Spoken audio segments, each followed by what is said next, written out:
오늘도 행복하세요. 오자유세상의 유현상 목사입니다. 오늘은 빌보서 4장 11절로 13절에 있는 말씀을 중심으로 해서 내게 능력 주신 자 안에서 내가 모든 것을 할 수 있느니라 라는 제목으로 잠시 은혜를 나누고자 합니다. 오늘 저와 여러분들 세상에 있는 모든 사람들은 근본적으로 태어날 때부터 마귀에게 속한 자로 태어납니다. 그래서 요한일서 3장 8절은 죄를 짓는 자는 마귀에게 속하나니. 그런데 인류조상 아담과 이브가 이미 죄를 졌기 때문에 우리 모든 인간은 태어날 때부터 죄인으로서 태어납니다. 그래서 시편 51편은 다윗이 깊이 묵상하다가 깨달은 것이 내가 어머니의 태중에서부터 죄 가운데 태어났다. 그렇게 말하고 있습니다. 즉 우리 인간에게는 죄가 두 가지가 있는데 첫째 죄는 내가 지은 죄가 아니라 인류의 수생 아담과 이브로부터 전해 내려오는 유전죄. 그것이 첫 번째 죄고 두 번째는 그 죄인으로 태어나서 자기가 그 죄인의 신분을 극복하지 못하고 마귀에게 사로잡혀서 죄를 짓는 자범죄, 자기 자신이 짓는 죄. 그래서 유전죄와 자범죄가 있는데 근본적으로 우리 모든 인간들은 태어나면서 그 유전죄 안에서 태어났기 때문에 죄를 짓는 자는 마귀에게 속하나니. 아담과 아담의 모든 후에는 죄를 짓는 자로 태어났기 때문에 마귀에게 속해 있고, 그리고 그래서 시편 51편은 내가 어머니 태중에서부터 죄 가운데 태어났다 그렇게 말씀하고 있습니다. 그래서 우리 인간은 그대로 마귀의 죄를 벗어나지 못하면 궁극적으로 땅에 사는 동안에 창세기 3장에서 하나님이 인류의 수성 아담과 이브가 범죄함으로 선악과 사건으로 내려진 재판의 결과로 땅은 저주를 받아 엉겅퀴와 가시가 난 그 땅에 쫓겨나서 에덴 동산에서 쫓겨나서 수고하고 무거운 짐을 진 자로 땀 흘려 살다가 필경은 흙으로 돌아가야 되는 그런 존재고, 육신이 흙으로 돌아가는 뒤에는 인간은 영은 없어지지 아니해서 나중에 궁극적으로 모든 과정을 거쳐서 지옥에 들어가서 죽지 않은 몸으로 다시 부활해가지고 영원토록 고통 가운데 사는 것, 그것이 성경은 멸망이다 그러고 사망이라고 말합니다. 그러니까 성경에서 말하는 사망은 멸망이니까 없어지는 것이 아니라 고통 가운데 영생하는 게 바로 멸망이고 사망입니다. 그런데 하나님은 그러한 우리 모든 인간들을 죄로부터 구원하기로 작정을 했습니다. 그것이 바로 예수 그리스도입니다. 그래서 하나님은 그 창세기 3장에서 재판하는 자리에서 여자의 후손, 그때는 이해가 잘 안 됐겠죠. 즉 궁극적으로 말하면 남자의 후손이 아니라 여자의 후손, 남자의 후손이면 아담의 후손으로 유전죄를 벗어날 수 없기 때문에 여자의 후손, 여자의 후손으로 예수님을 땅에 보내시고, 예수님을 땅에 보내시는 목적은 궁극적으로 요한일서 3장 8절 후반절은 이렇게 말합니다. 죄를 짓는 자는 마귀에게 속하나니 하나님의 아들이 나타난 것은 마귀의 일을 멸하려 합니다. 즉 하나님의 아들이 나타나서 마귀를 멸함으로 죄 가운데 있는 인간을 구원하시겠다고 하는 것이 하나님의 의지입니다. 그래서 하나님은 요한복음 3장 16절 18절에서 예수님을 통해서 하나님이 세상을 이처럼 사랑하사 독생자를 주었으니, 이때 세상은 사람이죠. 인간은 이미 죄를 져서 지옥 갈 수밖에 없는 존재로 행위로만 본다면 하나님의 사랑받을 자격이 없습니다. 그런데도 하나님이 사랑했다. 왜? 우리는 예수님이 죽임을 가르칠 때 하늘에 계신 우리 아버지 하나님이 아버지인 걸 알았죠. 어떤 세상의 부모가 자식을 사랑하는데 사실은 조건을 붙이지 않습니다. 그래서 이 세상에 있는 부모들은 나이 들고 늙으면 모든 게 부족해서 자식들이 잘해주면 잘 안 해주면 사랑보다도 미워할 수도 있겠지만, 그러나 우리 하나님은 부족한 게 없는 분이시기 때문에 근본적으로 아들에게 대해서 무엇을 원하기보다는 오히려 주려고 하는 사랑의 하나님이십니다. 아버지십니다. 그래서 하나님이 세상을 이처럼 사랑하사 아버지이기 때문에, 그래서 예수를 부려서 결국은 모든 죄 문제를 해결하고 죄 없는 예수가 이 땅에 오셔서 십자가에 못 박혀 돌아가심으로 말미암아 예수님의 부활 사건이 바로 예수님이 죄 없는 증거죠. 로마서 6장 23절은 모든 죄값은 사망인데, 만일 예수님이 여자의 후손이 아니고 남자의 후손으로 왔다고 한다면 그는 유전지 가운데 태어났기 때문에 그도 죄 있는 자로 죽었기 때문에 죄의 값은 사망이니까 하나님이 그를 부활시킬 수 없습니다. 그러나 그가 부활시켰다는, 하나님 부활시켰다는 것은 바로 그가 죄 없는 자들은 산 증거고, 그 죄 없는 분이 죄가 없으니까 죽을 이유가 없죠. 근데 십자가에 분명히 돌아가시고 장사까지 됐잖아요. 그럼 예수님이 죽었느냐? 바로 여자의 후손으로 와서 아담의 모든 인류의 죄를 대신 대속하고 십자가에 못 박혀 죽은 겁니다. 그래서 하나님은 죄인이 스스로 어떻게 할 수 없기 때문에 죄 없는 예수를 보내서 인간의 모든 일을 대속하여 죽게 만드시고, 우리 모든 인간은 예수님이 나를 위해서 십자가에 돌아가셨다는 믿으면 그걸 하나님이 살 길로 인정을 해서 그걸 의로 여겨서 로마서 1장 17절은 오직 의인은 믿음으로 말미암아 살리라 함과 같다고 말하고 있습니다. 예수를 믿음으로 모든 죄 문제를 해결하고 죽을 자에서 지옥 갈 자에서 산 자, 천국 가는 자로 길을 만들어 놓았다고 하는 사실입니다. 그래서 그것을 믿고 예수를 믿으면 이제 하나님은 그 마귀의 일에서 벗어나 마귀를 이길 수 있도록 능력을 주시는데, 그것이 바로 성령입니다. 마귀는 타락한 천사장이죠. 그리고 마귀에게는 마귀를 추종해놓은 같이 타락한 천사의 3분의 1이 있습니다. 그래서 계시록 12장에 보면 하늘에서 천사들을 별로 표현하는데 별 3분의 1이 땅에 던져졌다 그렇게 말하고 있죠. 그런데 타락한 천사장이나 타락한 천사들이 절대 하나님의 영인 성령은 이길 수가 없기 때문에 이제 마귀를 벗어나서 마귀를 이기기 위해서 하나님은 예수 믿고 거듭난 자들에게 성령을 거저 선물로 주었습니다.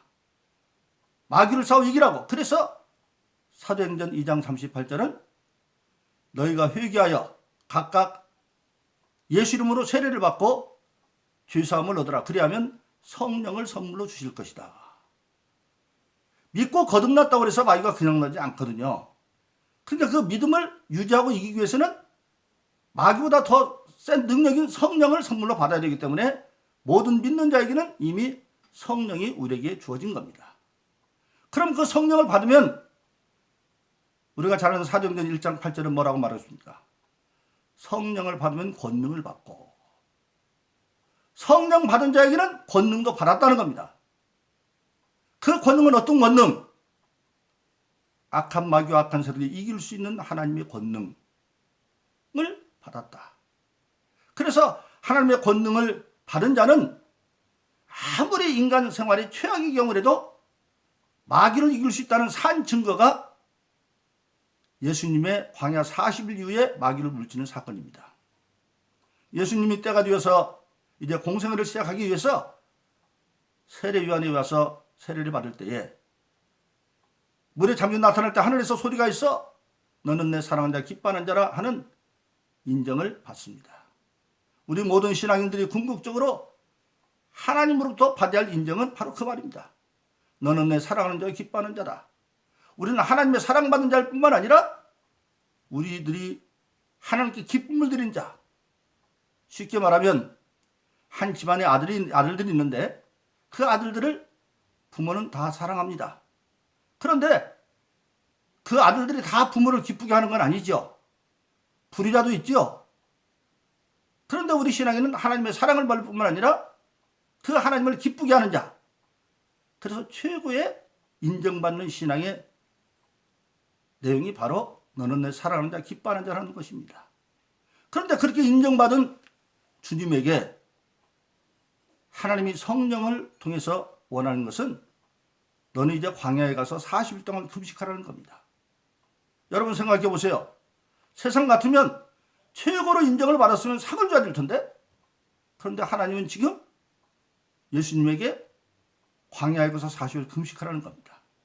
그래서 마태복음 4장에 보면 예수님이 성령에 이끌려 40일 동안 광야에 가서 금식을 하고 드디어 마귀의 시험을 받습니다. 마귀가 세 가지 시험하죠. 예수님이 40일 금식하자 줄이신지라 그랬어요. 예수님도 육신을 입었기 때문에 줄이신지라. 얼마나 줄이셨느냐. 우리 말하면 기진맥진해서 어찌할 수 없는 그런 상황으로. 그래서 마지막에 마귀를 물리치고 난 뒤에 천사들이 수종 들지 않으면 거둥도 할 수 없을 정도로 그렇게 연약한 상태가 되어졌는데, 그때 세상에서 하나님의 영을 제거하는 하나님의 세력을 가지고 가장 강한 악한 마귀 시험하는 자가 나타나서 예수님을 시험하죠. 네가 하나님의 아들이거든 도리변에 떡이 두게 하라. 그때 예수님은 기록된 하나님의 말씀으로, 신명기는 말씀으로 사람은 떡으로만 사는 것이 아니라 하나님의 입으로 나오는 말씀으로 산다. 떡도 있어야 되지만 하나님의 말씀도 있어야 된다. 왜? 인간은 떡은 육신의 양식이지만 인간만 유일하게 하나님부터 영을 받은 영적 존재이기 때문에 그 영의 양식은 하나님의 말씀이거든요. 그래서 나중에 예수님께서 요한복음 6장 63절에서 이렇게 말하죠. 육은 무익하나 내가 너에게 이른 말이 바로 영이요 생명이다. 바로 이런 말이. 그래서 기록된 말씀을 물리치고, 그러니까 두 번째 악한 마귀도 성경 박사거든요. 예수님을 높은 성전에 세워놓고 그래 네가 하나님의 아들이거든 한번 뛰어내려봐. 기록되었으되 하나님의 사자들 즉 천사들이 너를 받들어 돌에 상하지 않다고 했잖아. 그때도 예수님은 시편 말씀으로 기록된 말씀으로 내 하나님을 시험하지 말라. 그래서 기록된 말씀을 물리치고, 마지막 세 번째 높은 산에 가서 천하만국의 영광을 보이고 이거 다 내가한테 속한 건데 아직 예수님이 죄의 문제를 해결하지 않았기 때문에 마귀는 세상 임금이죠. 그러니까 나한테 절만하면 이거 너도 나한테 다 줄게. 그럴 때 역시 예수님은 기록된 말씀으로 물리칩니다. 오늘 예수 잘 믿는 사람들이 세상 영광인 정치나 또는 어떤 사업에 너무 매달리다 보면 자기가 하나님의 아들인 것도 잊어먹고 그냥 세상의 절함으로 망하는 사람들이 얼마나 많은지 모릅니다. 신앙생활 잘하는 사람이 사업이 크니까 신앙이 망하고 정치가 가니까 신앙이 망하는 경우는 너무나 많이 있죠. 그런데 그때도 예수님은 기록된 말씀으로 마귀가 저한테 절하라고 그러니까 하나님만 경배도 물리쳤습니다. 즉 예수님은 기록된 말씀으로 물리쳤습니다. 이건 우리에게 무엇을 말하고 있습니까? 우리가 마귀를 물리치려면 기본적으로 성령은 받아야 되죠. 왜? 성령만이 마귀를 줄 수 있는 하나님의 능력이니까. 그래서 사도행전 1장 8절은 성령을 받는 권능을 받고, 근데 성령 받아도 되는 것이 아니라 그 다음에는 성령은 내 가운데 왔지만 우리는 여전히 혈과 육이 있잖아요. 아까 예수님이 육은 무익하다고 말했는데 그 육신의 눈에 보이고 완전히 느껴지는 욕망이 육신의 정욕과 안목이성에 잘 사로잡히면 그것이 성령의 뜻대로 순종을 못하게 만들려고 그러죠. 이게 성령 받아들이고 두 번째는 성령의 순종이라. 40일 금식하라는 것은 죽거나 마찬가지죠. 그래서 순종 갔어요. 그리고 그 다음에는 뭡니까? 하나님의 말씀을 가지고 마귀를 물리쳐야 된다. 그래서 에베소 6장에 보면 하나님의 전신갑주 가운데 머리에서 묻은 구원의 투구, 가슴에는 사랑을 나타내는 의의 흉배, 손에는 한쪽에는 믿음의 함께 한 손에는 성령의 하나님의 말씀, 허리에는 진리의 허리띠, 발에는 화평범의 평안의 신발. 그런데 유일한 공격 무기인 성령의 검 하나님의 말씀. 성령 받은 자가 하나님의 말씀을 검으로 잡으면 마귀를 훔치는 공격 무기가 될 수 있다. 그래서 우리 인간은 최악의 상황이다. 예수님이 광에서 40일 금식하고 최악의 상황입니다. 아마 성경에 보면 예수님은 물도 안 마시고 단식을 한 것 같아요. 저도 40일 금식을 은혜 가운데 마쳤습니다. 한 적이 있지만 물은 마시고 했어요. 최악의 상황에도 성령 받고 성령에게 순종하고 하나님의 말씀을 성령의 공동묘로 받으면 마귀를 이길 수 있다고 하는 사실입니다. 그래서 이것이 바로 뭐냐면 성령을 받은 권능을 받고 산 증거가 나타났고 성령 받은 자가 성령에 이끌리고 하나님 말씀을 공동묘로 삼으면 마귀를 물리쳐 이길 수가 있다. 그래서 요한일서 3장 8절 말씀대로 하나님의 아들이 오신 것은 마귀의 일을 멸하려 합니다. 할렐루야. 그래서 오늘 저와 여러분들은 예수님이 공생주의 요한복음 14장 11절 14절에 말씀하신 것처럼 내가 진실로 진실로 너희를 이루리니 나를 믿는 자는 내가 하는 일을 너희도 할 것이다 하는 말씀이 믿음이 되어지고, 그럼 우리도 오늘 본문에 있는 말씀처럼 오늘 바울의 개인 증거입니다마는 그가 로마 감옥에서 말하고 있는 겁니다. 궁핍이든 비천이든 어떤 상황에도 나는 내게 능력처럼 모든 걸 할 수 있다고 말하는 그 고백은 바로 예수님이 승리한 것처럼 바울도 승리했고, 그 바울만 승리한 것이 아니라 우리들도 승리할 수 있다고 하는 사실입니다. 그래서 데살로니가서 1장은 이렇게 말하고 있죠. 데살로니가는 사실은 성경에 나오는 교회 가운데 가장 모범적인 교회로 주님을 본받은 교회, 그렇게 되어 있죠. 주를 본받은 교회다. 그런데 그때 주를 본받은 교회라고 할 때 바울과 조신을 뭐라고 말합니까? 너희가 우리가 주를 본받은 같이 우리를 본받은 자 되었으니. 바울과 실라 디모데가 주님을 본받았고 그 주님을 본받은 바울과 실라와 디모데를 데살로니가 교인들이 본받아서. 근데 성경 그 당시 고린도서 8장 9장에 보면 극한 환난과 가난 가운데서 3주 동안 바울이 들어가 부흥한 것에 예수를 믿고 그렇게 변화되었어요. 그래서 우리도 바울만 본받는 것이 아니라 우리도 예수님 말씀대로 어떤 최악의 환경 속이라 할지라도, 우리 어떤 최악의 환경에 40일 단식한 적이 있습니까? 없잖아요. 그런 환난 가운데 있다 할지라도 예수님이 한 일을 우리도 할 수 있다고 말씀하셨고, 오늘 그래서 결론적으로 바울이 그런 로마감의 악한 상황 가운데서도 내게 능력 주시는 내가 모든 것을 할 수 있다고 선언한 것처럼 우리 또한 어떤 상황을 초월해서 내게 능력 주신 자 안에서, 즉 성령 안에서 예수 이름으로 예수님처럼 바울처럼 우리도 모든 것을 할 수 있다고 하는 사실입니다. 그러므로 저와 여러분들은 이 진리의 말씀을 깨달음으로써 그치는 것이 아니라 이제 이 말씀을 믿음으로 받고, 하나님의 말씀을 믿음으로 받다는 것은 세상의 지식은 알면 내가 써먹지만 하나님의 말씀을 내가 아는 순간에 말씀이 나를 써먹어야 됩니다. 내가 말씀에 종현돼야 돼요. 그래야면 저와 여러분들도 어떤 환경 가운데서도 물론 과정에는 환난과 핍박이 있을지 모르지만 결론적으로 우리는 하나님의 기쁜 뜻을 능히 이루어서 승리하고 장차 하늘에 가서 예수님 곁에서 함께 보좌 앉을 수 있는 축복의 길이 열려 있습니다.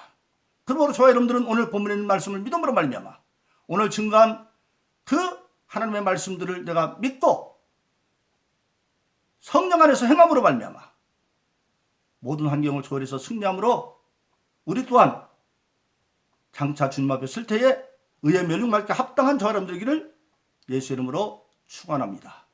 오늘도 행복하세요. 오 자유세상의 유현상 목사였습니다. 감사합니다.